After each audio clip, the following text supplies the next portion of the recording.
Joining us on the line right now, former CIA covert operations officer, now the president of Diligence LLC, a global intelligence and security firm, is Mike Baker.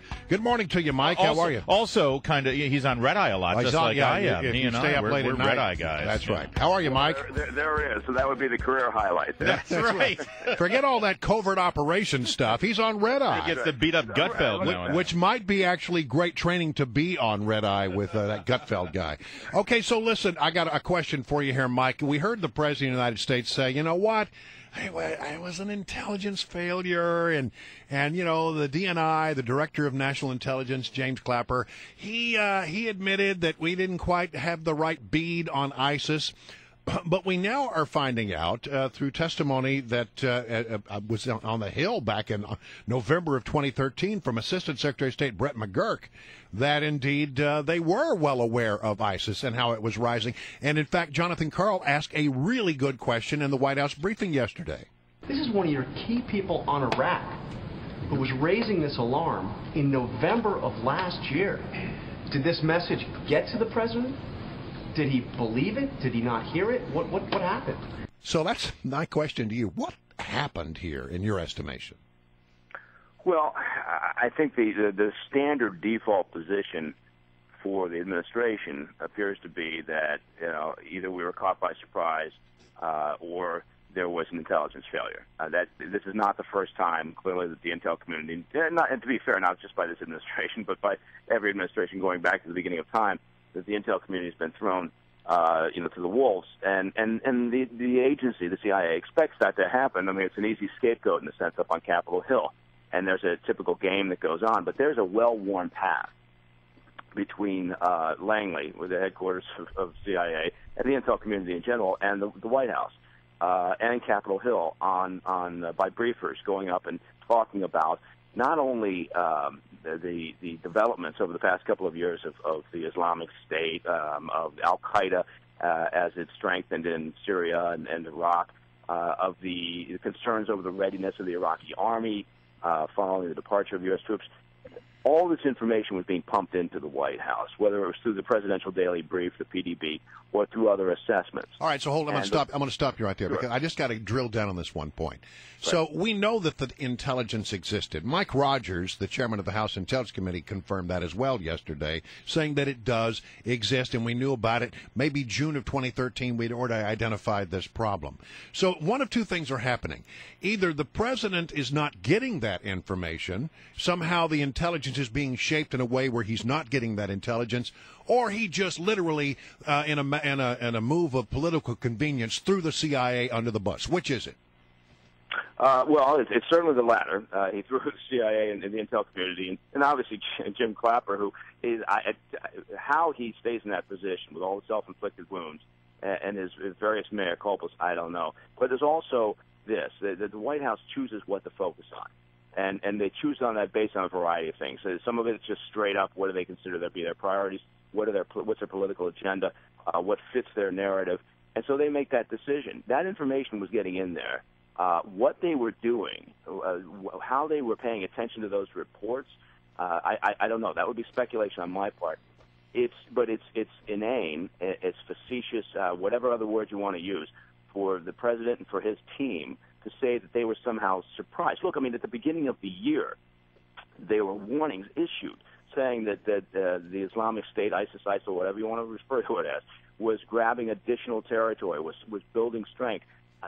At the point where they took Fallujah, how could they then be surprised over this? Because the report, again, the information was getting there. How they chose to assess it, and the fact that they just set it aside because it perhaps didn't fit a narrative that they were putting out there, is one thing. But for them now to claim that they just, it wasn't their fault, as the president said, they underestimated. It wasn't we, it wasn't I, and that's a typical use of grammar for him, unfortunately. Our guest is Mike Baker, former CIA covert operations officer. And Mike, I mean, listen, you haven't been in the CIA for well over a decade, but you still have. You're pretty well sourced, I think. And yeah. I guess my question here, and a lot of Americans' question is, you just mentioned maybe they're not really paying attention to the intelligence they're being given, and there are reports out here that the president has only attended 42% of his intel briefings. I mean, what do you know about how President Bush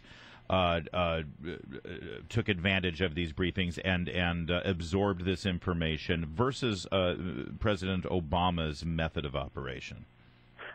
He was there daily. He was there. He was asking questions. Bush, you're talking about. President Bush was. Say what you will, and obviously, you know, people fall on one side or the other with President Bush.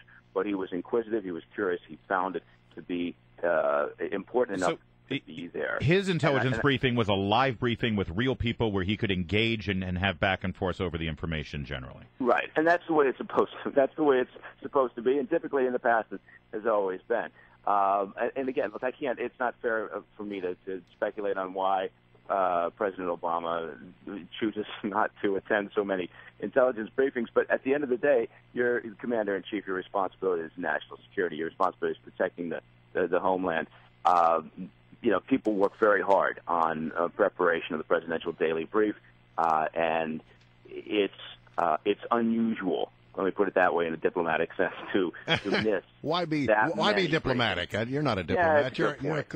Yeah, but I mean, look. I mean, there are a couple things here. We still have questions about whether or not the president grasped the seriousness of the attacks against the consulate in Benghazi on 9/11 a couple years back.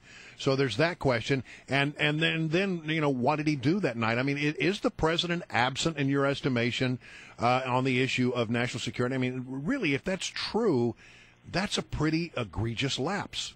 Well, I think he's incurious. I think incurious. That's an interesting word. Yeah, I don't think it blows his skirt up. I think it's the sort of thing that doesn't drive him on a daily basis. I think there's other issues. Obviously, he's got other focus during the course of his administration, and so I think this is just something that he doesn't find interesting. I think he does have.